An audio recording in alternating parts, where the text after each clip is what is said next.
Welcome back to the Lift Free and Diet Hard podcast. I'm your host, Andrew Coates.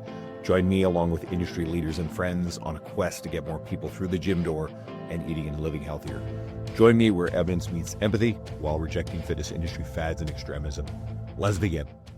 My friend, Dr. Sam Spinelli. It's good to have you on here. And for those watching on Spotify, the video, and maybe if you actually get these up on YouTube, we'll see that glorious mustache. Doctor of physical therapy, certified strength and conditioning coach, co-founder of multiple fitness businesses, gym owner in Kelowna, and two-time speaker at my conference here at Edmonton.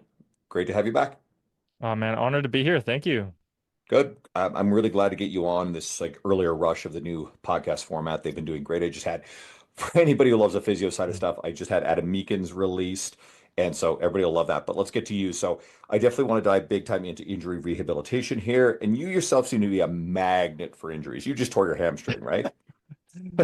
Yeah. Partial tear. So Partial tear. that's fun. And we'll have some fun with this because you'd think like someone with your level of education would be like, well, people would think, well, shouldn't you be able to not get injured, right? So what's the truth of that? Like, can you bulletproof yourself and get injuries despite all your knowledge? Yeah, I think it's like an incredible question. And at the end of the day, it's an unfortunate answer of bulletproofing is just bullshit. And like sure, I love the idea of it, but it's not reality. I think in the best case scenario, what we can do is minimize injuries, which is, there's a big shift now in a lot of the research world to push towards the terms injury reduction, not injury prevention, Mhm. because it gets misinterpreted. At the end of the day, like if we reduce injuries, we are technically preventing injuries because an injury that could have happened is now prevented. So we're decreasing the overall incidence of these. But I think people don't view it that way. And so that's where like the shift in the terminology has been pushed. And yeah, like am I more injury prone than someone else? Definitely possible. I don't actually think so. Like if you look at the data on injuries per hours of doing different activities, I get injured on par or less than some people.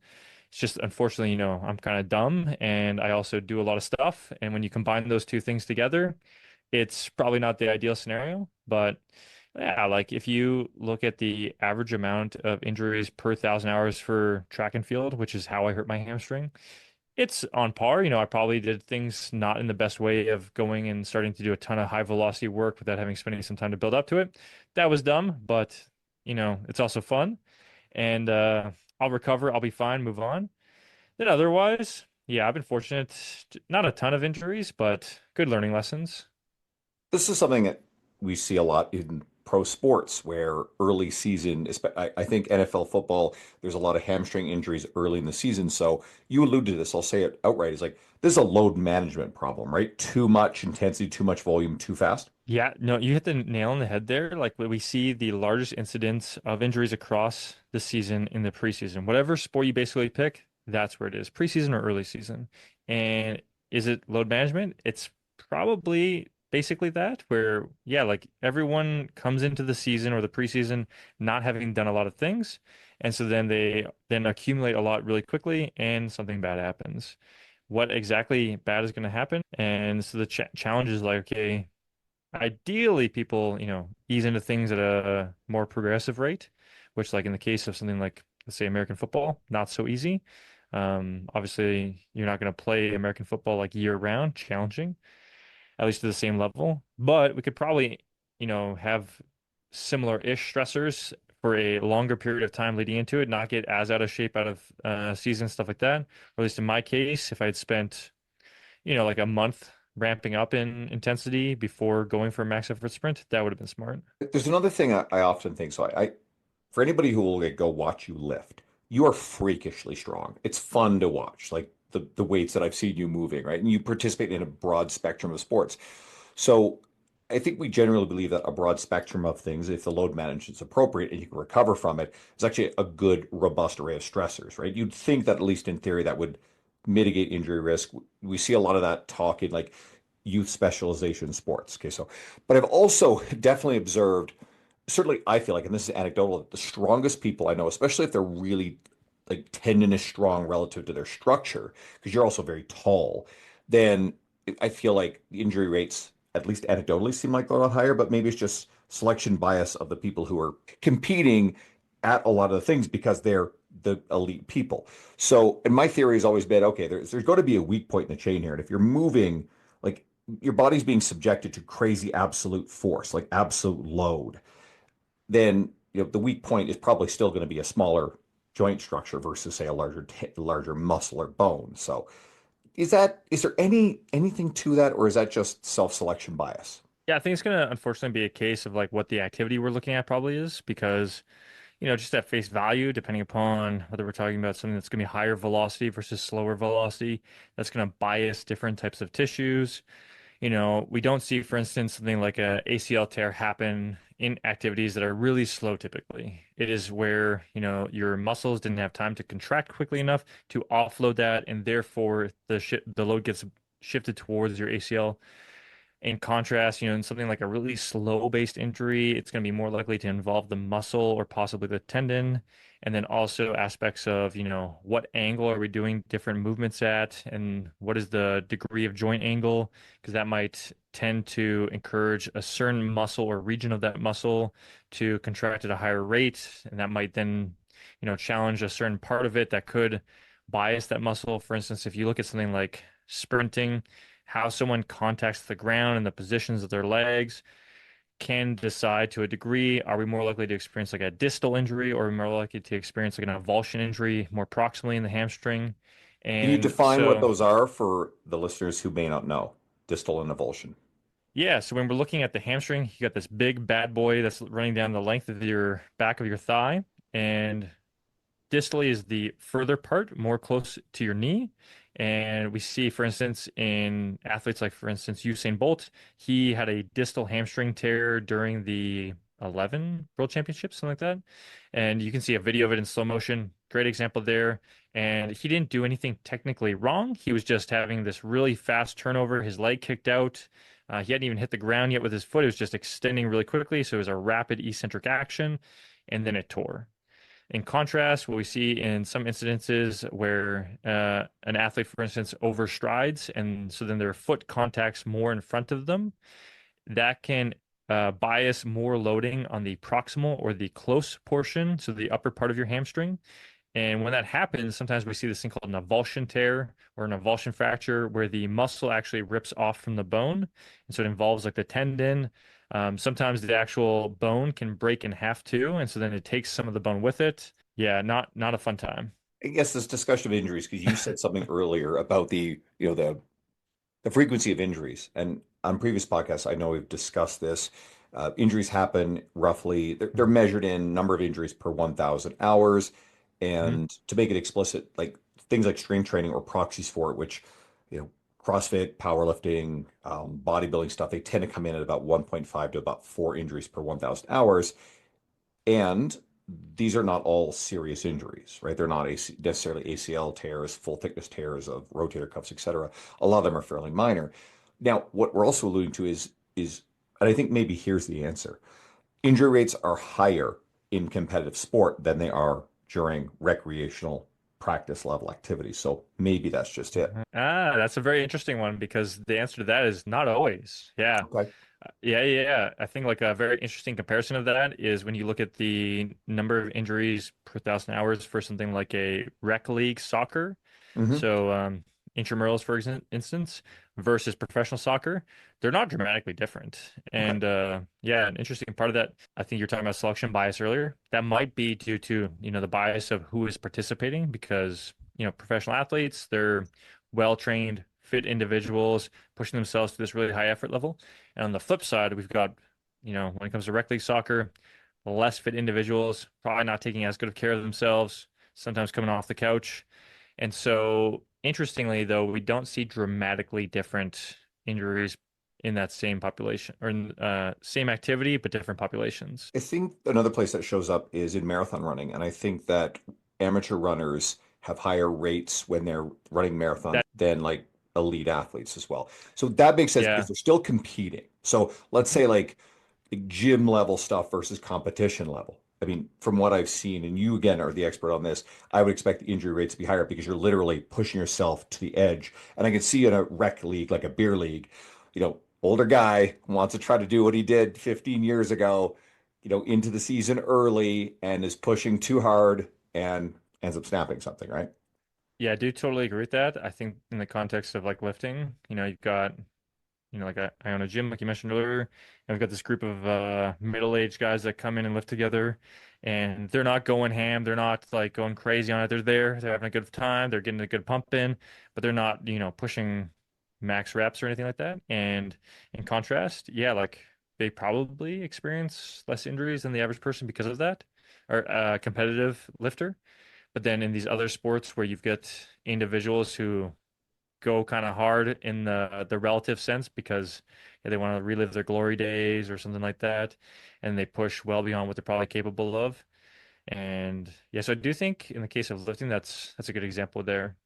Marathon training, another is interesting. Like, there's a recent meta-analysis where they were looking at, the incidence of injuries for training, and they found that those who ran less, like there was a cutoff point, but it was actually pretty low. It was like 25 kilometers per week, I believe.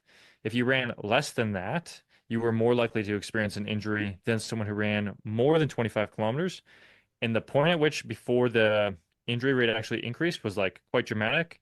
Like it was like from 25 kilometers per week to 100 kilometers per week, the rate of injuries was relatively steady. It's once you passed 100 that it started to go up. I Yeah. think all this stuff really comes down to load management in the grand scheme of things, right? I mean, Yeah.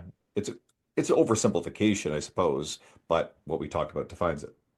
Yeah, yeah. I think load management is going to be very unique to the individual. Like I've got a coach here at the gym who's training for the Vancouver Marathon right now, and he has like a minor toe injury that came up, and part of it was that he's looking to go and have this relatively quite high performance given his training ability or training duration, Hmm. and with it, he recently decided that he was going to increase all of his training volume to get more out of it and he didn't do a crazy amount of training when you look at what a lot of marathon runners do as an average, but relative to his prior abilities, he kind of escalated things pretty quickly.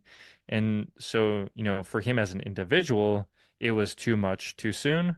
Whereas, if he was a higher level marathon runner who had been doing this for like years and years, he probably could have got to where he was pretty quickly with minimal issues. And one of the things that I got into is I've written articles about this, and you'll know better than me is when you make a jump in volume, that's about 1.5 like 1.5 times the amount that has been sort of the average across the previous weeks. Anything larger than that does increase your injury risk, and it sounds like exactly what he just did, right? That Yeah, doesn't yeah. guarantee injury, but it just increases risk. Yeah, exactly. Like at face value, if you like, step back and you had that conversation with most people, you're like, hey, I want you to double how much you're doing this week. They'd be like, that sounds probably not the smartest choice, but we do it all the time. Okay, so what can we do to mitigate risk outside of what we just talked about? Yeah, like I think number one, without a doubt, most important thing is like living a relatively healthy lifestyle. And I know it's not super sexy, but like working on your sleep, your overall stress, getting in general physical activity because we can get into like the more nuanced and fun things that do make a difference, but we consistently see that those who are healthier, and that's a vague, terminology, but at the end of the day, people who have less relative comorbidities and markers of illness, those people get injured and experience pain less. Pretty much anything that you pick on that topic, they have less injuries for. And so then if we check that off, then we can start talking about the fun things. And that's where it's like we see relatively frequent exposure to consistent training beneficial, likely a good return on investment for getting stronger. So getting after some consistent compound primary movement training as a baseline. If you look at, there's a study investigating the reflection of a one rep max strength or similar um, measures on back squat and then the incidence of injuries in NCAA athletes.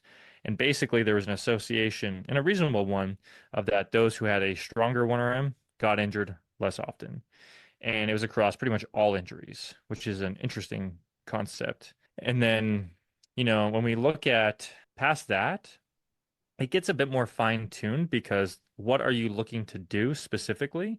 And that sort of guides probably the unique nature of what you might want to do from a preparation standpoint, because what we want to ideally do is examine your relative goals and see what is going to be stressed to the most degree, and then prepare you for that in as many ways as possible.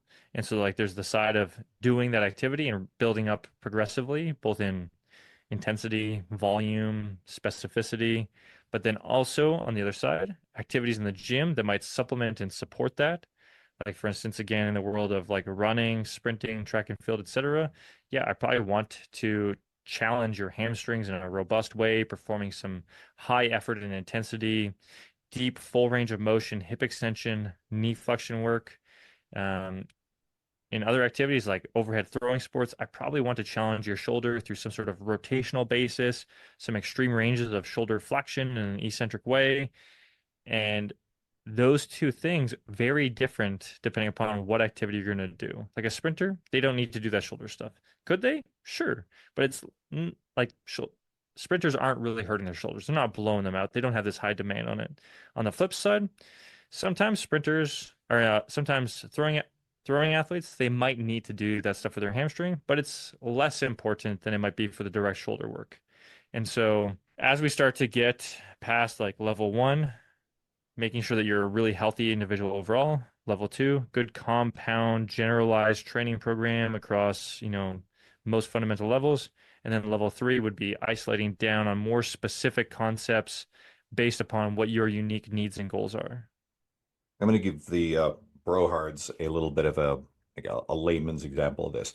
Let's say I like doing preacher curls on a bench. I like single arm machine preacher curls, but you're pretty strong at dumbbell curls anyway. I think about it as I want to graduate my exposure to a new position and load on the tendon, the bicep tendon in that position. So one of the things I wouldn't do is go right to the heaviest curl I possibly could if you haven't done preachers in that, let's say, macro cycle. So I like to actually ease into that and then carefully make sure that I'm very in control of that end range. And I may not actually fully straighten out my elbow, especially if someone's hypermobile. And then, make sure you tolerate it really well, watch the volume, and then progressively add load over a few sessions as opposed to going to the heaviest thing, right? Because it's a new position to put yourself in. Even if you're good at doing a bicep curl standing up where your upper arm is like, in line with your body. Yeah, absolutely. Yeah, like two similar activities, but they do have a distinct difference in how they stress a part of the body. And, like, could you injure your distal bicep tendon doing a standard bicep curl? Yeah, maybe, but it's more likely in a preacher curl, especially if you're pushing it really hard and you're not used to it. And if you think about, I like thinking about, how a limb is positioned relative to a joint. I like thinking about a clock face because like bones move against the joint it's moving with relative to almost like a clock face motion, right? It's not like they can go 360 degrees. But if you change the position that your humerus, your femur is, and you're loading it pretty heavily, you're putting the muscles, whether it's hamstrings, quads, adductors, or triceps, biceps, rotator cuff, you're putting them in a different position. If you're not used to loading them when that bone is in that position relative to the joint, getting a little technical here, then I would rather make sure that I graduate the exposure to stress on the tendon and the muscle when it's in a new position it's not used to. So I think people forget that. And I just like the preacher curl example as a really easy one to visualize. Oh, yeah, absolutely. Yeah, I think I like that clock face idea. I want to see how I can expand on that. I'm not too sure because I think the position of the limb is a huge one and really important and something that, yeah, not appreciated. And a secondary one is like the position and angle of the loading, because like from a force standpoint, if you look at something like a preacher curl and then like a spider curl, they're kind of similar. I know it's not exactly like there's a angle change, but because where the peak demand is, like that's a big difference in it.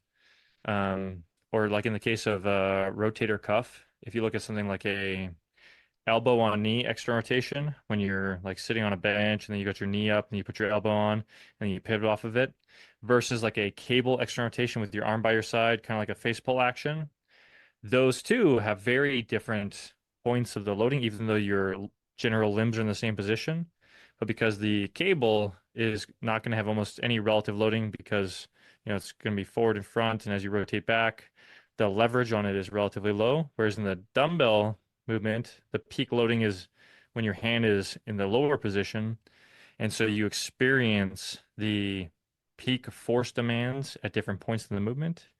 And it's a important thing because, like you're pointing out, like where you experience that load is going to impact the parts of the muscle tendon interface where they'll experience more or less, and they're really not appreciated ideas. We're definitely getting in the weeds here. So I'm going to bring it back and we'll say, just think about what you just said through the lens of injuries happen when force exceeds tissue tolerance. And there's going to be different Boom. forces acting on different positions across a movement, right? So if you're just not used to it, and if there's a particular point that just feels really stressful, and again, going back to that preacher curl, where do you feel the stress? In this extended position, that actually feels quite stressful, right? Let's use another example. If you're doing like a pec deck fly or a dumbbell flies, I don't love dumbbell flies because I think that See, exactly. Yeah, the neither do I. let's define this. So the resistance profile of the exercise is how the force acts on you. Your strength curve is how strong you are in the different positions across the motion.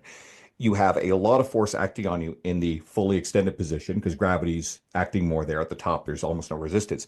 But you're weakest where the force is acting the most, which means that there's a mismatch between the strength curve and the resistance profile. So it doesn't make for a super great exercise. I would rather have something like a pec deck fly, which evens it Hmm. out a lot more. But you have to think about, all right, where is going to be the most force acting across that motion so you don't load it for, where it's hard at the easiest point for you. You got to Hmm. look at it. I want to make sure I don't fuck this up because the brain fuck I've been dealing with lately has been messing with me. You got to load appropriately to probably the hardest position, which the problem with then exercises like a dumbbell fly is then you're not necessarily getting a lot of tension through the rest of it. There's ways that you can modify the stuff, but we're getting in the weeds. Hmm. Okay, let's pull us back. Okay, in the event of an injury, because they definitely happen, you've had more than your fair share. Do people need MRIs or other imaging when it comes to injuries? Okay, so the short answer is in the vast majority of cases, no. A image, MRI, X-ray, whatever you want to pick, is either A, unnecessary, B, not helpful, and C, can actually make things worse.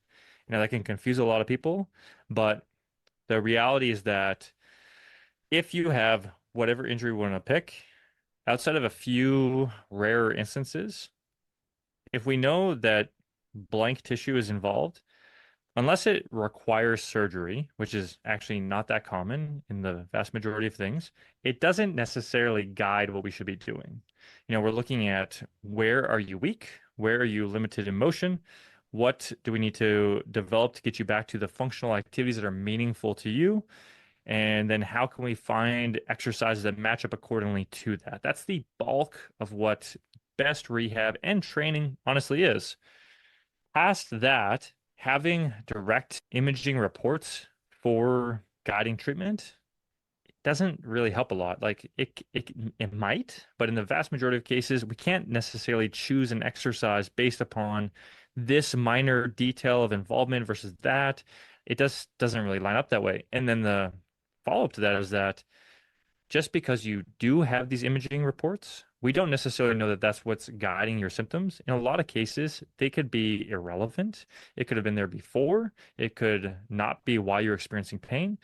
We know from large, robust data sets on looking at a wide range of populations that we can find individuals who have a rotator cuff tear and complain about it, have a rotator cuff tear on their other side and do not complain about it.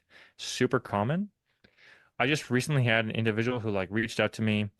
This person was very frustrated with things. We were discussing and doing a consultation about what their course of treatment would look like. They have they live in America and they have access to going and getting these imaging reports done. And I said, I don't think that you need this. I don't think it's going to guide anything. The whole spiel I just gave you. And they said, okay, well, I really want to go for this. And they went, they got it done, and it showed that they had nothing involved. They had no tissue damage at all. And they were very upset, honestly. And now that's not the most common case, but it does happen. But on the flip side, a different scenario that happens is that someone gets their MRI report or whatever image it is, and they read it, and it sounds scary as hell. Like whatever it may be, it might not even be that intensive from a standpoint of like medical terminology, but the average person doesn't know what they're reading, and it sounds terrifying. And that can make things dramatically worse. And we actually have research showing that when you give people MRI reports, they are more likely to actually have a persistence of their symptoms for a longer duration of time. They're more likely to catastrophize and increase their symptoms. And at the end of the day, unless it's necessary to guide the next step, such as surgery or, adjacent treatments, like maybe you need to have some sort of injection, X, Y, or Z, it's not going to be all that beneficial. So yeah, generally I try to discourage people unless I see a reason to go get it. Is part of the problem that people just want a clear-cut answer because these things are never clear-cut, and then they think, well, if I have the clear-cut answer, this thing is wrong, I can go have surgery, and that thing can get fixed. Yeah, absolutely. Like I was just recently at a local hockey game, and there was an advertisement for one of the local imaging places. It's a private one, and they were like, "Come get an MRI and find out what's going on inside your body." And it's like that is very misleading, and I can see why people fall into the trap of it. Like you think like it's going to give you this idea of what's actually happening internally. I understand the concept of it. It's just human bodies are not that simple. I'm guessing, like, I mean, I'll be 47 now in 9 days, so I'll be 47 by the time this airs. And I don't always feel it. Sometimes I really do. But I'm sure if you put me in a full body scan, you would definitely find something wrong with my left shoulder. And like I manage it okay. Who knows what they might find on my right shoulder? It's generally asymptomatic. Might look at my lower back. I've never had any sort of history of back issues. At my age, wouldn't be surprised if there's some sort of quote degeneration at that point. We're degenerative at this point anyway. It's just the language gets scary. My right Exactly. knee has been doing mostly good. There's certain things that still doesn't love, but thanks to your like literally, I'll give you guys a good example. I had you taught a seminar. Had you look at my knee. You did a whole bunch of tests. You're pretty sure it was probably a grade one ACL sprain, maybe a corner post injury, if I recall correctly. But just hearing that, and then some of the stuff you told me to do, changed my fears about the nature of it. And I felt confident about what I could do. And I can, the other day I was doing deficit reverse lunges with 90-pound dumbbells. And I still sometimes feel the need, like body weight squat bilaterally, body weight. My knee feels really tentative. It's strange. But 90-pound Bulgarians, 90-pound reverse lunges into a deficit, no big deal whatsoever. If I'm wearing my knee sleeves and I do a pendulum squat machine, I've got all that external reference of support of that much stability. And, 4 plates on that, not a big deal. It feels hard, but my knees are really cool with it. But a body weight squat without any additional support doesn't like it very much. But again, what do? I go do all this shit that feels fine. Yeah. Yeah, exactly. And like, let's just say you went and got imaging done and it came back and says, okay, Andrew, you have a, posterior corner injury. What are you going to do about it? Like, is it going to change anything? Still got to follow the rehab instructions anyway, right? My Yeah. guess is a lot of people would be fearful of the injury and probably avoid doing some of the things that they need to do. And the Adam Meekins podcast, we talk a lot about, uh, the importance of, basically strengthening things. And we dispense with a lot of the passive modalities as at least your primary mechanism. I think passive stuff could be really valuable. Okay, so what about your own injury rehab here? Like, how are you going about this hamstring injury rehab? What have you done in the past with injuries through the lens of the principles of injury rehabilitation you would take any clients through? Yeah. So the first thing I did was I started with an assessment. I wanted to get an insight into like, okay, where am I at from a mobility standpoint? Where am I at from a strength standpoint? How's my power? Some of those larger global qualities. And then specifically in the context of hamstring, there's some research that points that by doing palpation where we feel the area and mark what is quote unquote like involved, because I literally did tear my hamstring in this case. And what they do is they mark the point where it starts to hurt and then where it feels better. And so you get an idea of how much of the hamstring might be involved. And then you actually take a measurement of that. And then it gives you like an approximation on timeline to rehab. At the end of the day, like I did it because I was just curious about the insight. It doesn't change anything that I did. So it's kind of like the imaging.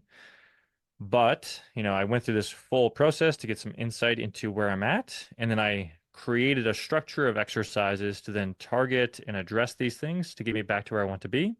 So, for instance, I was limited in the ability to flex my hip and then straighten my knee, particularly in a combination, because my hamstring was involved and it does those actions. So then it would be lengthened in those positions. So then I selected movements that challenged me to be able to do that in a slow and progressive way. And then I targeted exercises from a strengthening standpoint that would allow me to do some hip extension. So, extending that hip. And I started off in easier options, so something like a glute bridge. And then I've been slowly scaling that up to more challenging options. So, like just the other day, I started to do a single leg deadlift essentially with some support. And then I'll progress into full single leg deadlifts, and then I'll start to do probably a wide variety of different hinge movements. And then in addition, I'm doing some leg curls because that directly works the hamstrings. And as I get better, I'm gonna increase the intensity, so how effortfully I'm contracting based upon my symptoms. So if I'm doing anything and distinctly hurts, I'm gonna back off. Whereas if it feels okay, I'm gonna keep progressing. And then I also want to try to contract faster. And, I heard it's sprinting and I want to try to get back to sprinting. So, just yesterday I did some speed walking, which was a total blast. And I'm just gonna, do a little bit of faster walking. And then once I feel ready to do a jog, I'll do some jogging and then gradually just scale up that level of effort. I'll probably start off with like a 50% jog and then work my way up every session until I get back to pretty full effort. And then I'll slow things down because at some point I'm gonna get to what would be a more traditional training program. And the general overarching concept is like similar to what you were discussing before of easing into things. And so I look at where I want to get to, and then I'm reverse engineering and saying, okay, this is what I can currently do. What can I choose that will help get me to that point? And trying to select movements that ease me into it, allow me to graduate in my exposure to things that are challenging and maybe uncomfortable, and decrease my fear about them, but also increase the capacity and tolerance I have with them. Like the idea of sprinting right now petrifies me. I am genuinely scared that that thing is just going to snap in half again. So I need to, choose some movements that will ease me into it, make sure that I'm more confident in that hamstring and know that it should be okay. And then the same idea applies to whatever you might pick. Like if you hurt your back deadlifting, yeah, we're probably gonna, modify the way that you lift things temporarily. Try to then develop some more comfort and strength in your back, making sure that you feel confident in it as we ease back into full lifting. You made me think of something there, and I mean, a Nordic hamstring curl would not be appropriate for your hamstrings at this point. However, I'm seeing stuff, and I haven't had a chance to deep dive yet, but I'm getting the impression there was a while where there was all this buzz about Nordic hamstring curls being this great prophylactic injury preventative thing, exposure to tension on hamstrings. And now all of a sudden I'm seeing a lot of stuff that they're saying, no, no, no, no. So what's going on there? Yeah, I think the challenge with this is that there's always this evolution of science and how we look at things. And part of it was that they were, doing the research on this and maybe not utilizing the best methodology for the statistics side of things. So, do Nordic hamstring curls provide a, injury reductive effect? Most likely they do it. Absolutely. Like when you apply a, program focusing on Nordic hamstring curls to a population of athletes, they get injured less. I don't think anyone's going to reasonably argue with that. The challenge is like, how much do they reduce it? Are they better than other options? And then do they fully reduce them or, quote unquote, prevent injuries? And I think like at the end of the day, the Nordic hamstring curl cannot prevent every injury from occurring. It is a exercise that can provide some value, decrease injuries to a degree, but if you're sprinting at maximum velocity, it can't stop that from tearing. Like it's gonna possibly happen, and I think that's part of the disagreement with it. And like there's a main researcher who's been pushing back against it, Franco Imparazelli. I may have messed his name up. Yeah, he's Italian. Very nice guy though. Um, and he was highlighting that the statistics that were utilized in the research on it were like maybe not the best. And when he reran a lot of the research on it, it still shows that it could be beneficial. It's just not as much. It was like overclaimed and overpreached. So, like people give that comment exactly because, if anyone's ever met me, I'm pretty strong. And I'm fortunate that I actually have a lot of dynamometry and force testing, all these fun toys at my facility. And one of them is called a Nord board. And it's basically like this device where I can set up to do a Nordic. My legs get hooked in, and then I do a Nordic, and it can tell how much force I'm actually creating. And then the fun thing about it from a competitive standpoint is that it gives you normative data. So you like put in your age and whatever else, and it tells you how you compare to your peers. And I'll tell you what, I'm in the 100th percentile in that sucker. So like as far as like people go, I've got some beastly strong hamstrings, and I still tore it sprinting. And it's just at the end of the day, I do think that it does decrease injuries during sprinting. It's just I can't do all of them. And the best thing is to gradually ease into sprinting, which is not what I did. I mean, I'm kind of hoping people understand what we're talking about. Like, I think with the enthusiasts and the coaches, they'll know what Nordic hamstring curls are, I suppose. So we should probably describe what they are. So you're on your knees, your feet are locked in, and then you are extending forward. Now, most people, just the act of doing the eccentric, that's greater than your one rep capability. Most people cannot curl back up again. So here's a key part of it is again, there's a self-selection, someone who's stronger anyway, who can do that eccentric, then the load management side comes back into play. Is it an appropriate load and stressor relative to where that person is? So there's a certain portion of people that simply just aren't going to be able to do it at all, or they're going to need assistance with it, right? They hold on to something that will actually help them bear some of their body weight. But I would suspect that part of the issue with this is the people who are already strong enough are the ones who actually do Nordic hamstring curls. So they're probably ahead of the game on the strength side of stuff for injury preventative. And then I wonder, is there some potential risk to people who aren't really strong enough to do it in the first place, where it's poor load management for stress on the hamstrings, which actually may acutely increase the risk of an injury. I suppose that's a relevant issue too, right? So I don't feel comfortable anymore broadly saying, hey, this is a good thing for everybody. But that's just exercise selection anyway. Yeah, no, I think I absolutely agree with you. It's probably that there's a effect similar to like a bell curve shape where people who are weaker or inverse bell curve shape, people who are weaker probably have an increased risk of injury performing the movement because, they don't have sufficient strength on it, and it could be overloading to their hamstrings to such a degree, or they just don't get any effect from it because they just flop and they don't even try on it because it's too hard. Whereas the middle group, they probably see some benefit from it. It challenges them appropriately. It gives them some positive stimulus to improve their hamstring strength and eccentric control. Great things. And then finally, there's like the top end people who either don't get much benefit from it. Um, Maybe there's an increased risk of it because they're going so hard on it. That's a possibility. Yeah. Interestingly, like to the point you said of like not just tossing it out there, I recently had a runner hire me to help them with their overall training program. Like I'm their run coach, I'm their lifting coach, and they sent me what their prior coach had them doing. And from a lifting standpoint, they were doing 3 sets of 10 on Nordic hamstring curls 3 times a week. And I was like, what the hell is this? That's a That lot of volume. sounds. Yeah. And I was like, how can you tell me how this was going? They're like, I basically sit up and fall. I'm like, okay, not sure that's having the effect we were looking for. Let's pivot to back pain myths. Quote, your back is fragile and needs to be protected. Quote, deadlifts are dangerous. Right? We encounter that sort of shit a lot. So is there a relationship between posture, back pain? What thoughts on any of this stuff? Yeah, so at the end of the day, like there's definitely a relationship. It's just not as straightforward as people think. Like if you say, okay, you said posture. If I sit Yeah. here in this position where I have a more slouched posture for a long duration of time, could it hurt? Absolutely. But the same thing could be said if I sit here for a long time in a really extended upright posture, that could hurt too. If I stay in any singular position for a long enough point, I'm probably going to experience some discomfort with it. The best situation is probably to move and adjust and play around with different positions. And could I be sensitized to just one of those anyways?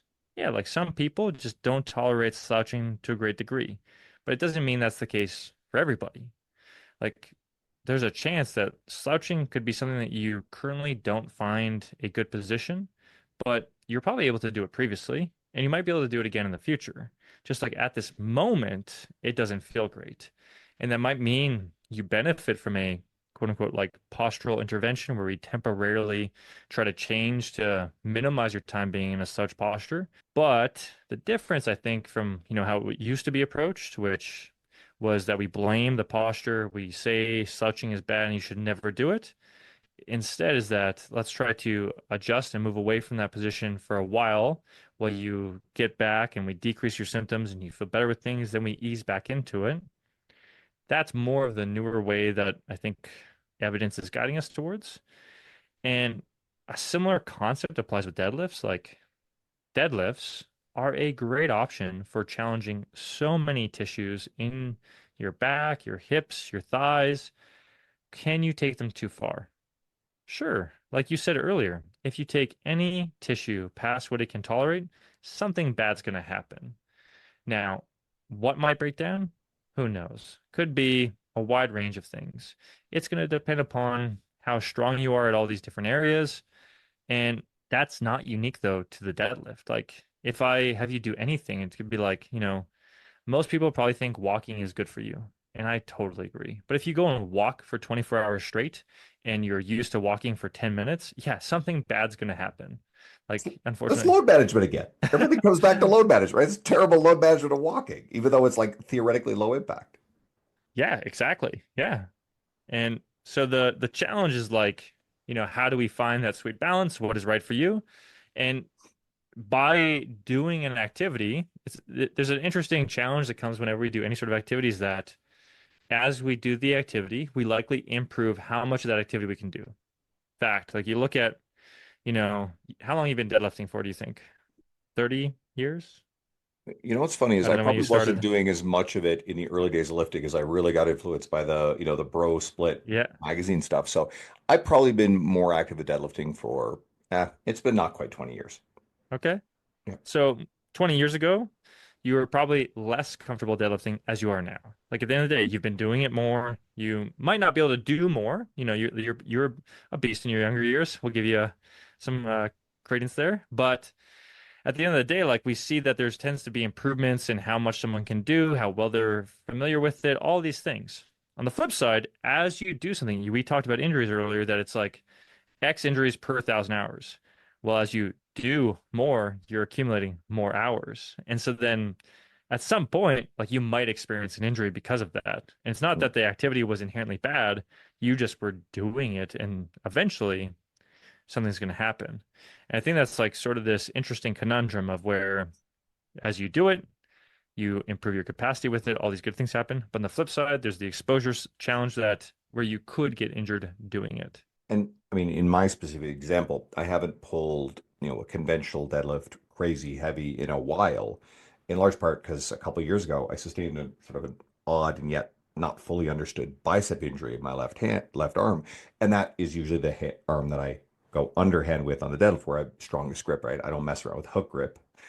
And so I was sort of loosely diagnosed as having a cervical radiculopathy, which is, I mean, you could Mm. define better than me what that's involved with. But anyway, I was having some nerve issues with my left arm, and there's still some sort of like, it was almost like a hollow spot in my left bicep.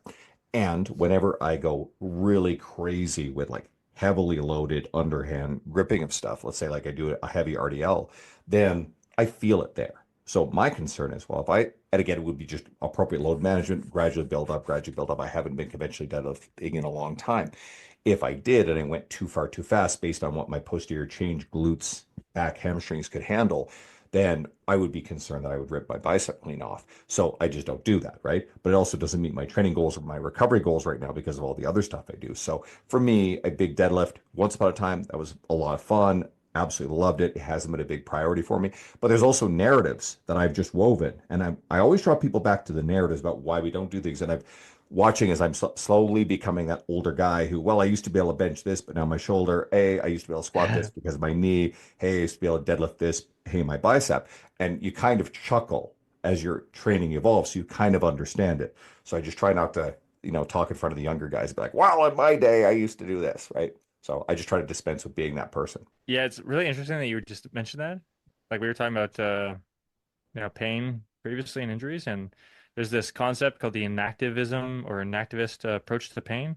And basically it looks to how we interact with our environment and the choices we make and how those things then reflectively impact the pain that we experience. And part of it is that as you experience X issue, you take Y action to either A, minimize experiencing that pain again, because that's basically how humans function. And then you choose to make all these choices that then actually further limit how prepared you are for that pain because you're essentially avoiding it. And so, like, yeah, if you tried to go do a heavy deadlift, you're less prepared than you were 5 years ago. It doesn't technically it doesn't matter in this case because like you're not looking to go back and do it. But it's just this interesting idea of how we kind of naturally self-regulate in these things. Mm. And in some cases, it doesn't matter like this. On other cases, it can be problematic. I have individuals all the time who come and they tell me about X, Y, or Z injury, and then I look at how they choose to move, and they take on a pattern of motion that really like avoids a loading a certain region, and then that region gets loaded when they were doing something, and it makes sense. Like you look at someone who hurt their knee and they take on a way of moving that's really biased towards hip and ankle motion instead of utilizing their knee, and then they get challenged in doing something like a heavy squat and they get forced to actually have a more knee dominant action, and then it hurts them, and they think that the problem is the squat versus the way that they were opting to move and minimize developing that region. It's just like an interesting thought process. So a couple of things here. First is, and I've alluded to this, with the nature of my injuries that have just accumulated over time, I've modified my training to be able to still train. I still like heavy Romanian deadlifts. I like, heavy dumbbells, barbell, a lot of single leg RDL type stuff. Good. So I'm getting the exposure to that, that deadlifting motion. When it comes to, I haven't been barbell squatting in a while, pendulum squat, a lot of heavy, heavy single leg stuff. That stuff's been pretty good, right? And a bunch of other things, even leg extensions. Like that stuff is still getting the knee joint and the muscles related a lot of exposure. When it comes to, hey, I don't barbell press anymore, a lot of people just kind of phase that out anyway. Heavy chest pressing machines, heavy shoulder pressing machines, dumbbells, etc. That stuff all fits. Now, also, you and me sound like we're pretty beaten up if anybody's listening here, but guess what we're doing is we're still lifting. We're still, I have pretty good metabolic health, probably the best ever because I've been doing more cardio. I'm sure you're doing great on that. My experience of feeling fit and active is really good relative to where I am in life. I've been able to keep doing these things. I didn't just decide, all right, I don't want to ever get hurt again. I'm going to stop lifting. This is part of my identity, and I've just shifted stuff around, and that's an important skill. So, yeah, we've had injuries, but these injuries didn't actually like stop us from doing anything that matters. We've just pivoted tactics, and I think that's an important way to look at it. Yeah, I'd say like number one, your injuries don't define you. I think a lot of times people will let that happen though, and that could be a challenge. Then also, at the end of the day, like these injuries can, in some cases, be a mere blip on the radar, but you let them persist into something greater. Or it can be the case of where like you have this thing that actually is possibly more challenging issue to work through and overcome. But then again, people understandably don't want to do that. Like for myself, I have a condition called FAI, which is like a bony abnormality in my hip, femoral acetabular impingement. So it's basically like I have extra bone growth on one of my hips. And when I go into like a very deep range for certain motions, I feel this like extreme pinch in my hip. But I've had this since I was like 17 years old, has not changed. And you know, I know that I selectively avoid certain movements and have this bias away from certain positions and challenges. But then I fortunately have like people around me who remind me to address certain details because I have a tendency of like when I go to train, I avoid certain things because it can hurt. But then there are ways that I can supplement that to make sure that I'm more prepared and able to accessory work around that issue, so to speak. And it's not a super fun thing to do, but then it allows you to still be relatively prepared for a lot of things because, yeah, like, sure, I've had a reasonable amount of injuries in my past, but like you said, I still try to get after it. I'm still looking to be a competitive weightlifter. I compete in strongman. I do endurance activities. I don't have any intentions of slowing down. I might need to regulate myself a little bit more, but I just like having fun with this stuff. So at the end of the day, as long as I'm able to, I'm gonna try to do that. I just need to be intelligent with my training and choices. I think that's what this all comes down to. And you have access to our friend Dean Somerset, one of the smartest people when it comes to hips out there. And Dean's been on the podcast recently. As of time of recording, like I think it's tomorrow. I'll be actually at his book Oh, launch for his Rock Solid oh yeah. Resilience here in Edmonton. So I'm excited for that. I think his book is actually going to be a really good treatment of a lot of the stuff that we talk about and far more in depth. Now, don't you have something in the works too? Or share? Yeah. Oh yeah. I've been working on a book similar to like Dean. Dean and I started my book a little bit after him, so I think we're on a similar timeline for getting them done. They're a huge task. So I'm really hoping that my book will be released by the end of this year. The overall concept is trying to develop a resilient body and, working on a lot of the qualities and concepts that we talked about today. I spent a lot of time working and writing on principles and detailing a lot of the points that we've really hashed on today and provide that as a big bulk. But then additionally, there are tons of these progressions that are built into the book to take someone from really limited function in X area and take them to a high level at the end of that. And that way it walks people through and gives them guidance on, okay, maybe I don't have the best strength in my quads. How can I go from low function in that all the way up to the highest levels? And I try to walk people through that whole system, and it's from literally head to toe. I can't wait for that one too. So, I mean, I've been got so many people I know have written books recently. I just like, had a whole bunch of stuff said to me, so I've been picking through all these things. But I'll be bringing you back right around the time that book comes out. You'll be busy, but you're coming back on, and we'll talk about that again and give it a shout and go deeper. So, I know that people can follow you at I'm scrolling at Dr. Sam Spinelli, so at Dr. Sam Spinelli. What other resources do you want to direct people to while they wait for the book? Yeah, I've been building a new company called Rehab Explained. Goal is to try to develop a good educational resource for coaches, clinicians, so whether you are a personal trainer, strength coach, physio, chiropractor, there is something for you within it that's going to help you be able to serve people to a better degree, helping those who are in pain, those who want to train and get after it.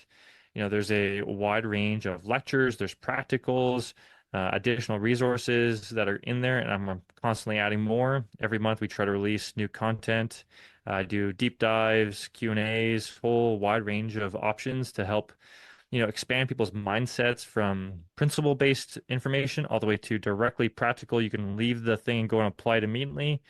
Trying to just create a fantastic resource to help people work with individuals that are in pain, but then also more towards the performance side of things and just make the best coaches and clinicians out there possible. All right.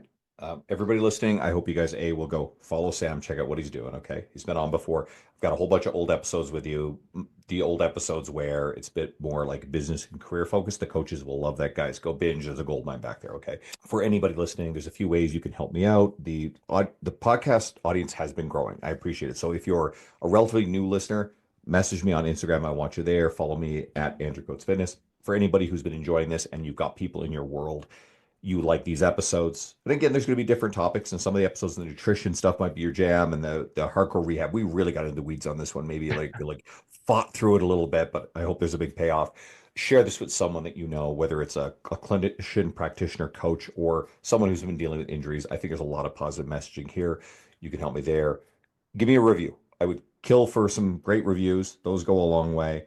And so I appreciate it in any way, shape, or form that helps me get this in more hands. That will let me grow this. I will keep doing these because I took a hiatus before I reformatted and I'm loving it. And I don't want to put it on hiatus again. There's no threat of that, but I can keep getting you guys 2 episodes a week if I've got great guests, great topics. And my emotional investment in this goes a long way. And seeing a 5-star review is a nice, uplifting one. The rare 1-star reviews. I think I got one on like Apple. It's just like I don't know. I don't know what that was all about, but it's like that can crush your soul. So help me with Oh, the 5 stars, right? You guys are great. I appreciate you. I want to hear from you guys, please. If you've never messaged me before, I really want to hear what you're thinking. And I'm going to continue to bring you great episodes, great guests. Thank you, Sam. Appreciate you.